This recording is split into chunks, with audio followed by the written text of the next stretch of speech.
영원함을 믿어보신 적 있나요? 모든 것이 완벽해서 이 행복이 결코 깨지지 않을 것만 같은 순간. 만약 그 눈부신 순간이 사실은 거대한 비극의 서막에 불과했다는 것을 미리 알았더라면 우리는 과연 그토록 처절하게 행복할 수 있었을까요? 이 이야기는 바로 그 믿음, 눈이 멀어버릴 만큼 찬란했던 우리의 행복에 대한 기록입니다. 그리고 동시에 그 모든 것이 어떻게 한순간에 재가 되어 흩어지는지에 대한 가슴 아픈 고백이기도 합니다. 시간을 되돌려 모든 것이 수정처럼 맑고 아름다웠던 1년 전으로 가보겠습니다. 서울의 심장부, 화려한 불빛이 꺼지지 않는 잠실동의 한 아파트.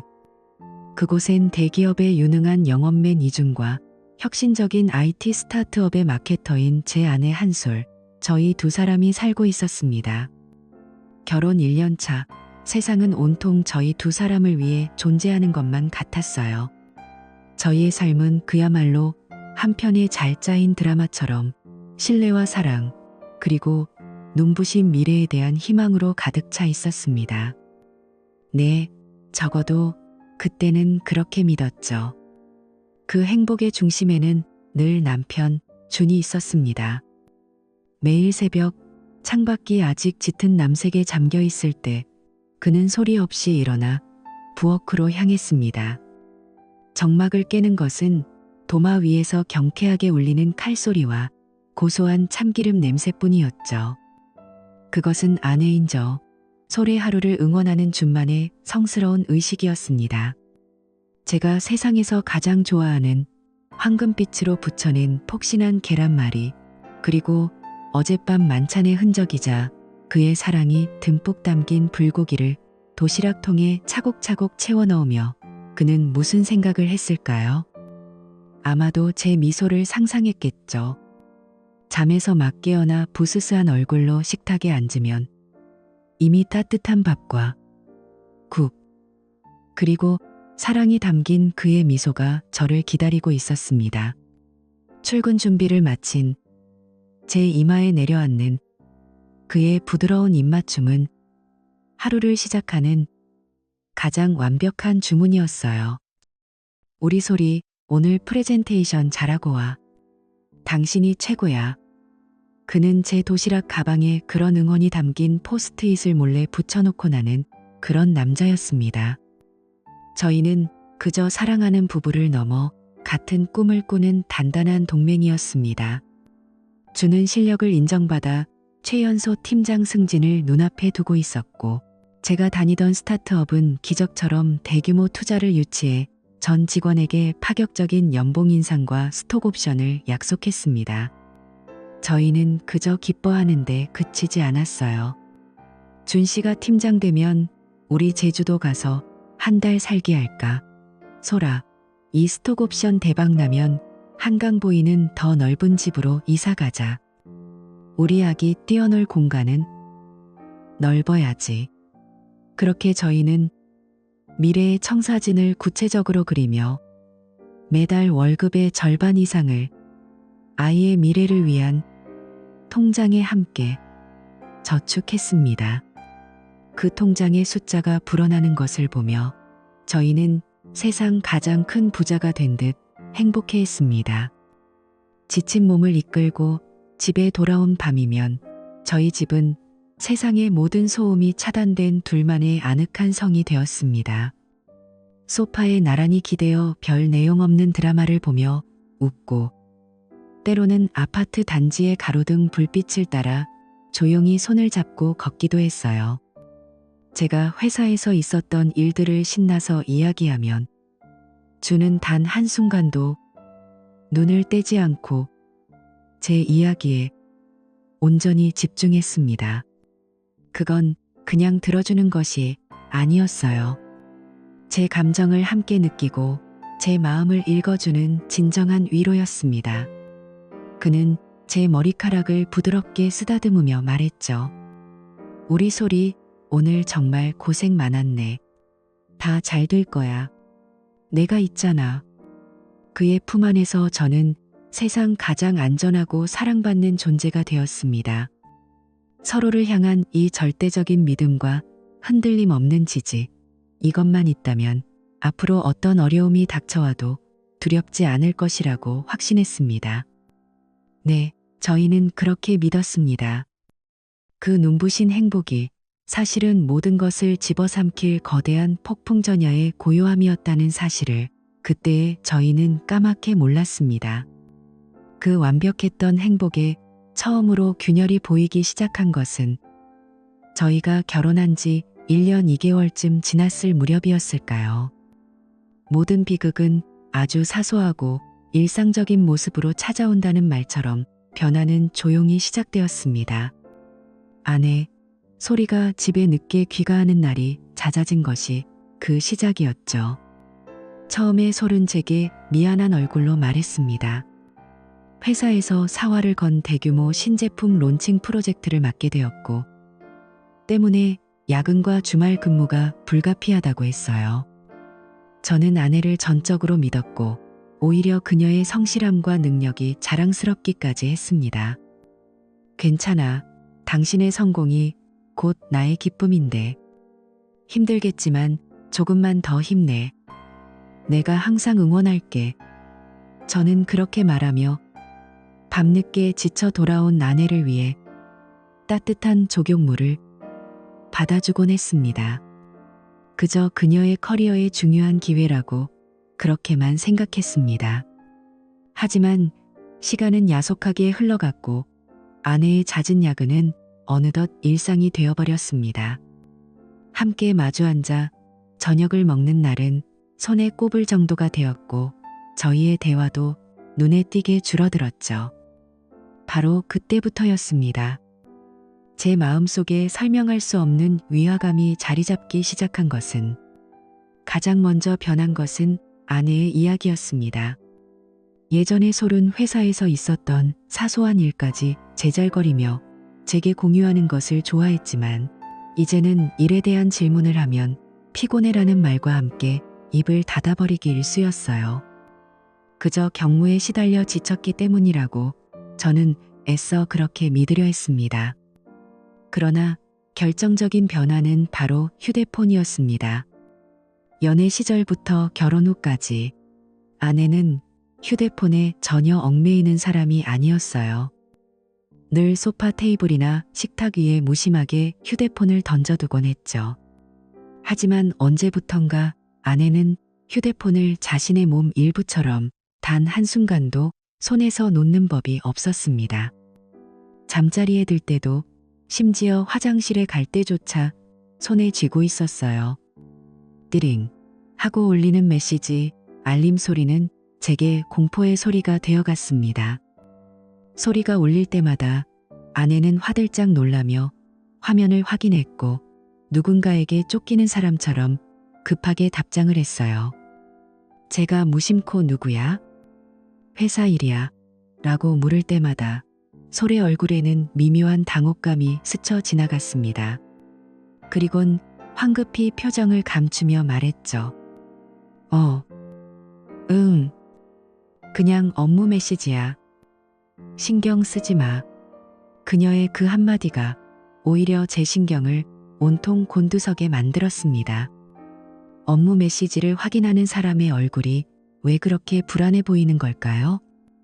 아내의 미소는 어딘가 부자연스러워졌고 제 눈을 똑바로 마주치는 횟수도 눈에 띄게 줄어들었습니다. 저희 사이에 투명했던 공기는 이제 무겁고 탁한 무언가로 채워지는 듯한 기분이 들었어요. 불안감이라는 불씨가 제 마음속에서 조금씩, 아주 조금씩 몸집을 키워가기 시작했습니다.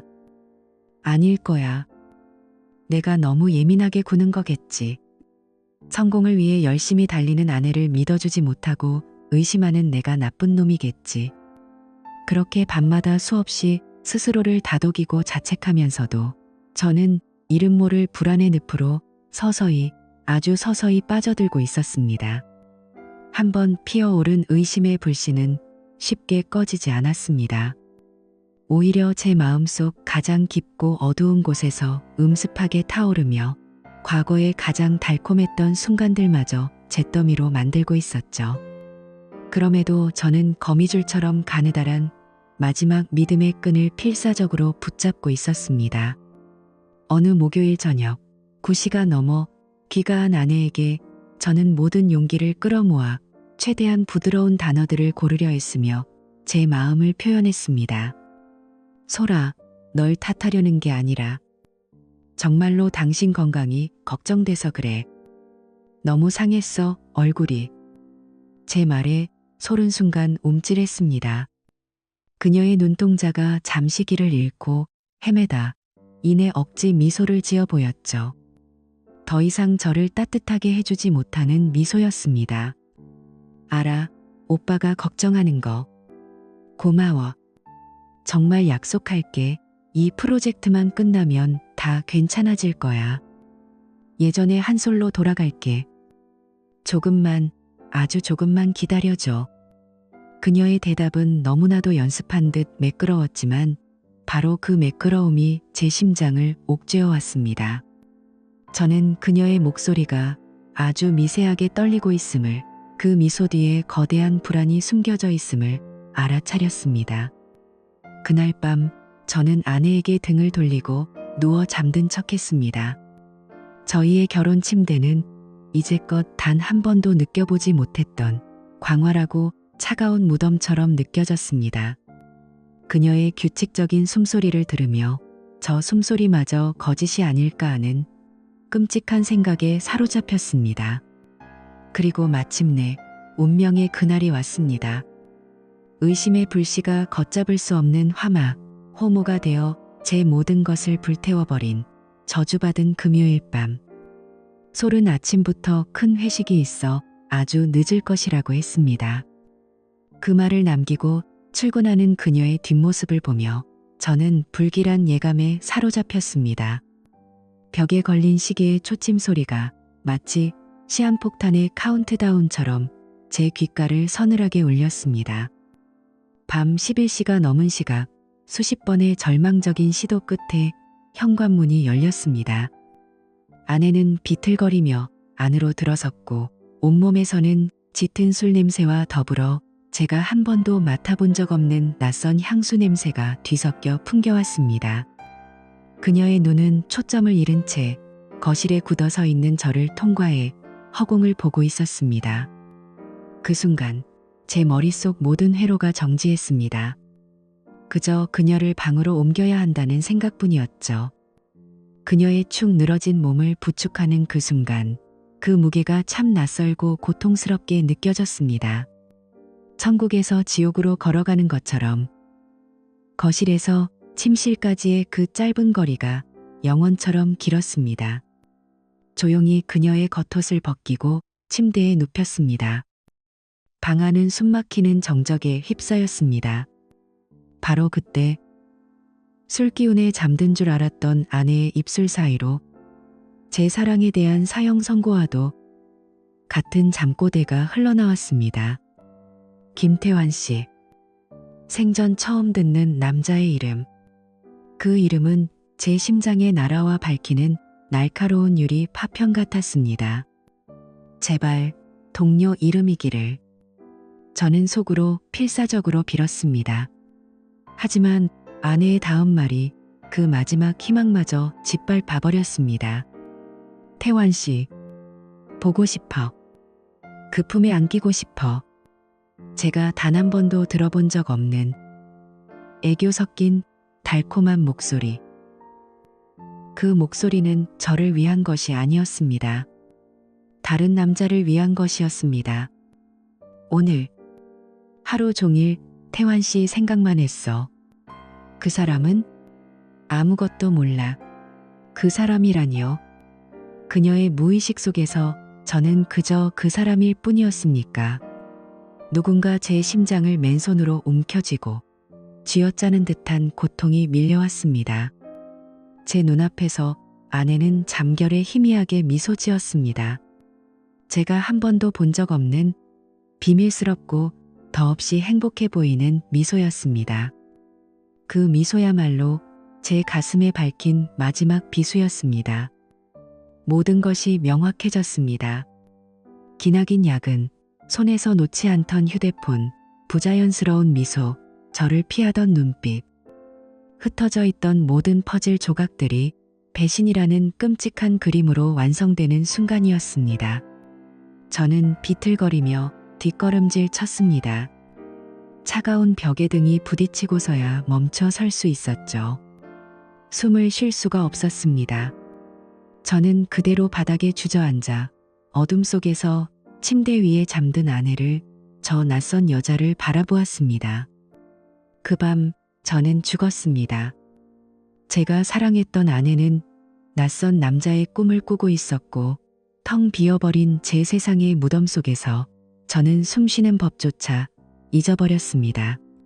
다음 날 아침, 저는 아무 일도 없었다는 듯이 행동했습니다. 어젯밤의 지옥 같은 고통을 가면 뒤에 숨긴 채 저는 아내에게 아침 식사를 차려주기까지 했습니다. 하지만 제 마음속에서는 이미 차갑고 단호한 결단이 내려진 후였습니다. 저는 이 지옥의 진실을 제 두 눈으로 확인해야만 했습니다. 이 의심과 고통을 더 이상 혼자 감당할 수 없다고 판단한 저는 인터넷을 통해 강남에 위치한 불륜 사건을 전문으로 다루는 신뢰도 높은 흥신소를 찾아냈습니다. 그리고 곧장 사무실로 향했죠. 더 이상 슬퍼하는 남편은 없었습니다. 그저 냉철한 의뢰인이 있을 뿐이었습니다.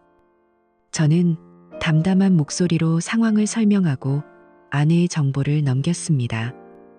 흥신소 소장은 일주일 안에 유의미한 결과물을 가져다 주겠다고 약속했습니다. 결과를 기다리는 며칠 동안 저는 완벽한 연기를 펼쳤습니다.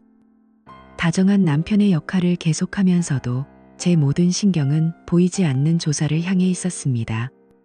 그리고 며칠 뒤 소장에게서 연락이 왔습니다. 결정적인 증거들을 확보했다는 말이었습니다. 흥신소 사무실 책상 위에 놓인 조사 보고서는 제가 상상했던 것보다 훨씬 더 충격적이었습니다. 보고서에는 지난 일주일간의 아내의 행적이 시간대별로 상세하게 기록되어 있었고, 수십 장의 사진이 첨부되어 있었습니다. 선명한 망원 렌즈로 촬영된 사진 속에는 아내가 점심시간을 이용해 회사 근처 호텔을 점고 잘생긴 남자와 함께 드나드는 모습이 여러 차례 포착되어 있었습니다. 그 남자는 바로 아내의 입에서 나왔던 그 이름 김태환이었습니다. 보고서에 따르면 그는 최근 입사해 여직원들 사이에서 인기가 높은 신입사원이라고 했습니다. 더 기가 막힌 것은 아내가 출장을 간다던 주말이었습니다.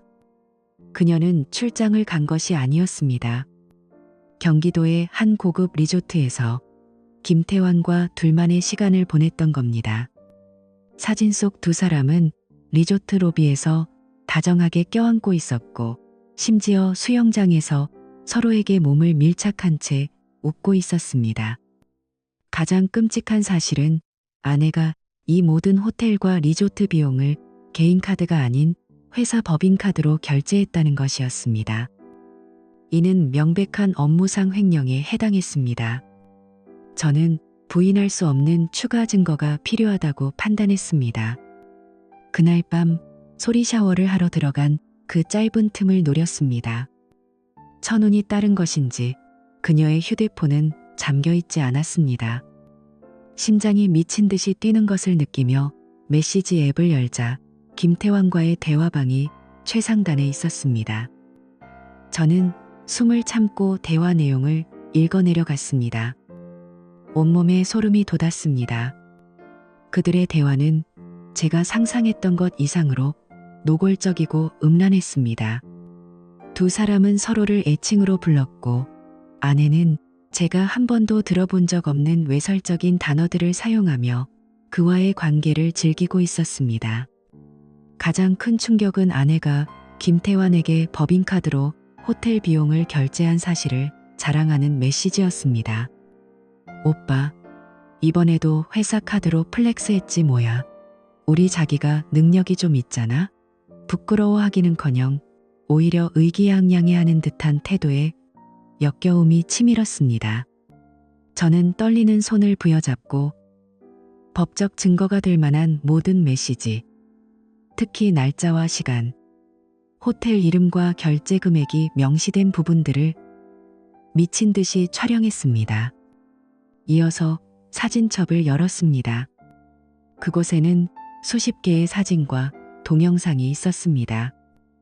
리조트 수영장에서 찍은 셀카, 호텔방 안에서 찍은 사진들, 그리고 차마 눈뜨고 볼 수 없는 수위의 동영상까지. 저는 구역질이 치밀어 올라 황급히 영상을 껐습니다.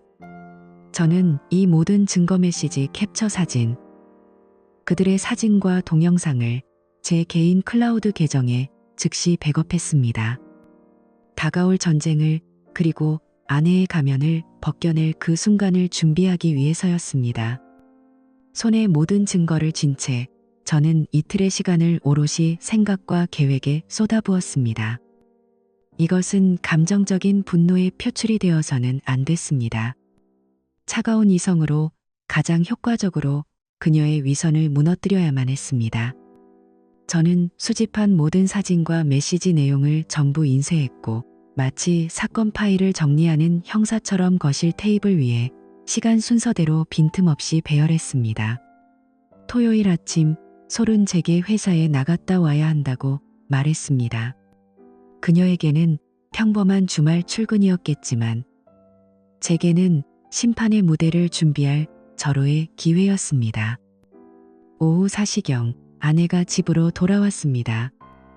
현관문을 열고 거실로 들어선 그녀는 테이블 위에 펼쳐진 광경을 보고 그 자리에서 돌처럼 굳어버렸습니다. 얼굴에서 핏기가 사라지고 손에 들고 있던 가방이 바닥으로 툭 떨어졌죠. 그녀의 두 손이 걷잡을 수 없이 떨리고 있었습니다. 저는 최대한 감정을 배제한 얼음장처럼 차가운 목소리로 말했습니다. 앉아. 솔은 움직이지 못하고 오직 테이블 위에 증거들의 시선을 고정한 채 서 있었습니다. 저는 첫 번째 사진, 그녀가 김태환과 호텔로 들어가는 사진을 집어들고 그녀에게 내밀었습니다. 설명해봐. 처음에 아내는 발뺌을 하려 했습니다. 이거 나 아니야. 오빠가 잘못 본 거야. 혹은 멀리서 찍어서 흐릿하잖아. 그냥 오해야. 하지만 그녀의 목소리는 심하게 떨리고 있었죠.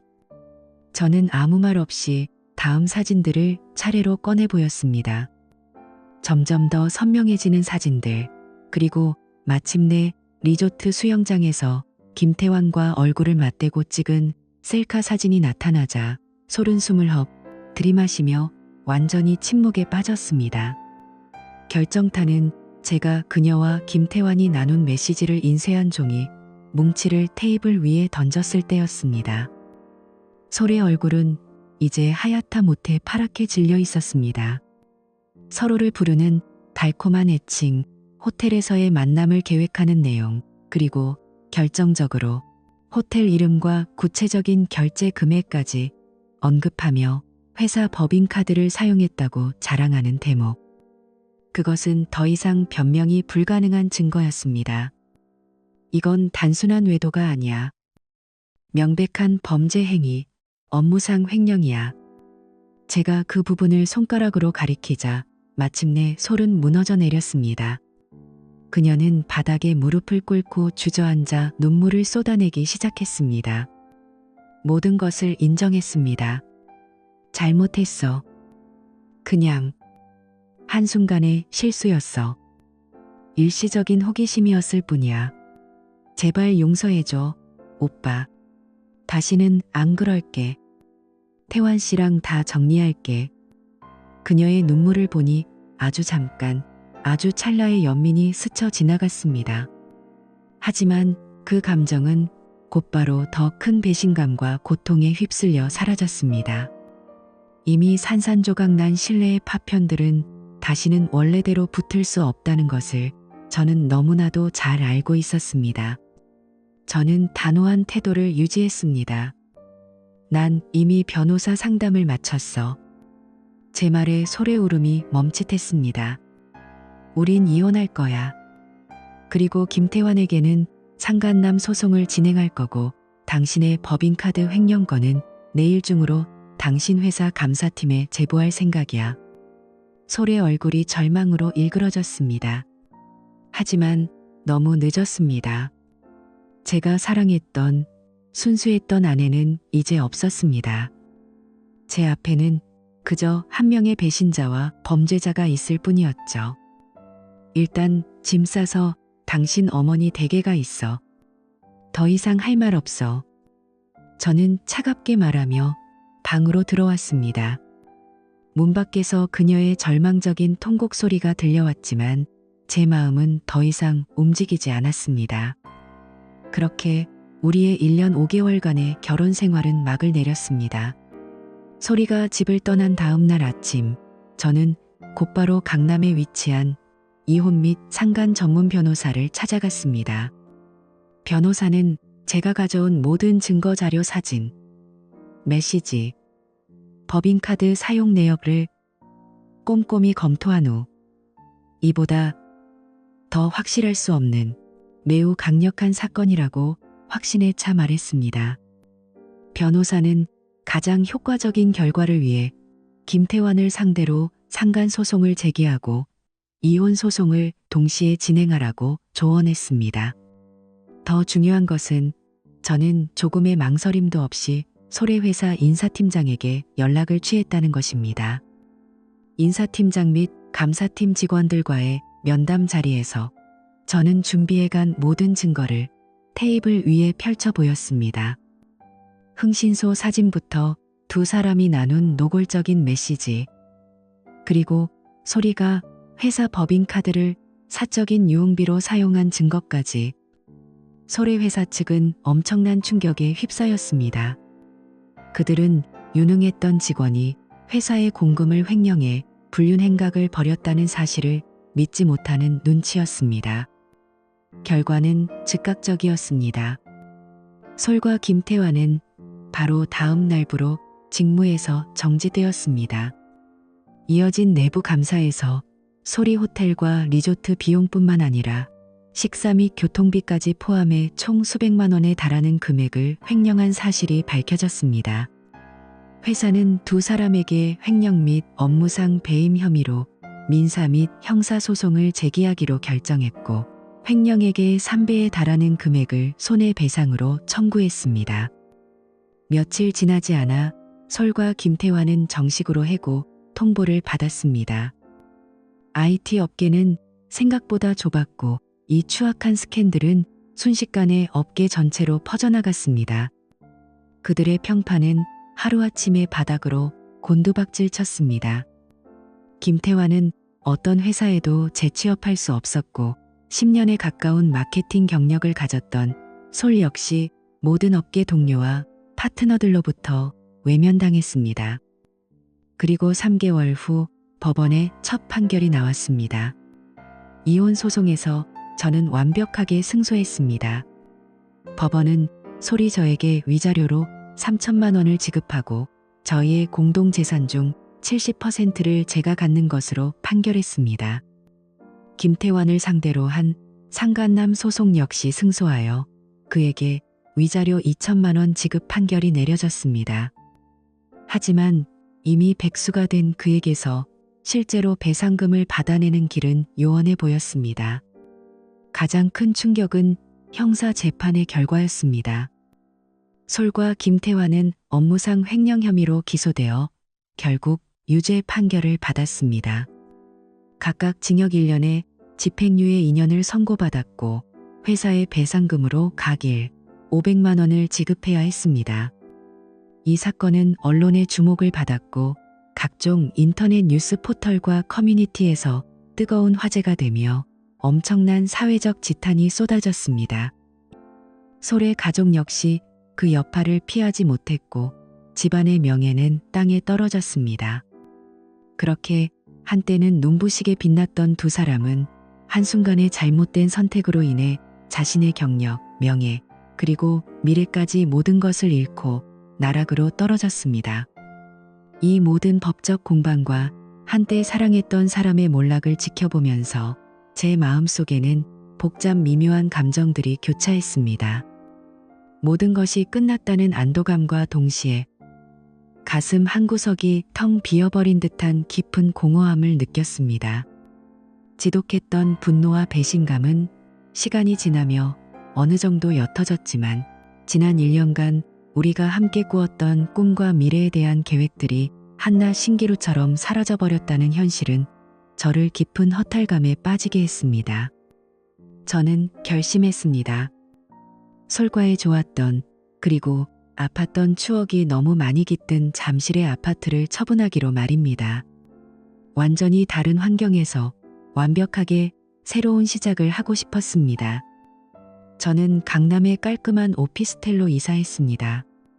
짐을 정리하던 중 상자 깊숙한 곳에서 저희의 웨딩 사진과 신혼여행 때 모았던 기념품들이 나왔습니다. 그것들을 보는 순간 잠시 망설였습니다. 하지만 저는 이내 마음을 굳혔습니다. 그리고 그 모든 사진을 갈기갈기 찢어 쓰레기통에 버렸습니다. 액자도 앨범도 그녀가 남기고 간 모든 흔적을 남김없이 버렸습니다. 더 이상 달콤했던 과거의 망령에 시달리지 않겠다는 저 자신과의 처절한 약속이었습니다. 새로운 집에서 저는 완전히 다른 삶을 시작했습니다. 헬스장에 등록해 땀을 흘리며 스스로를 단련했고 그동안 소홀했던 동료들과 자주 만나 어울렸습니다. 그리고 가장 중요하게 다시는 누구도 쉽게 그리고 완전히 믿지 않으리라고 수없이 다짐했습니다. 그 혹독한 배신은 제게 씻을 수 없는 상처와 함께 값비싼 교훈을 남겼습니다. 어느 일요일 오후였습니다. 저는 홀로 한강 공원을 거닐며 하늘을 붉게 물들이는 석양을 바라보고 있었습니다. 강물 위로 부서지는 금빛 윤수를 보며 저는 문득 깨달았습니다. 비록 제 삶의 한 챕터는 비극으로 끝났지만 제 인생 전체가 끝난 것은 아니라는 것을요. 저는 마침내 이 깊은 상처를 딛고 일어나 희망으로 가득 찬 제 인생의 새로운 장을 시작할 준비가 되었다고 느꼈습니다. 물론 마음 한편에는 평생 지워지지 않을 흉터가 남았지만 그 흉터마저도 제 삶의 일부로 껴안고 묵묵히 나아가기로 했습니다. 제 길고 아팠던 이야기는 여기서 끝입니다.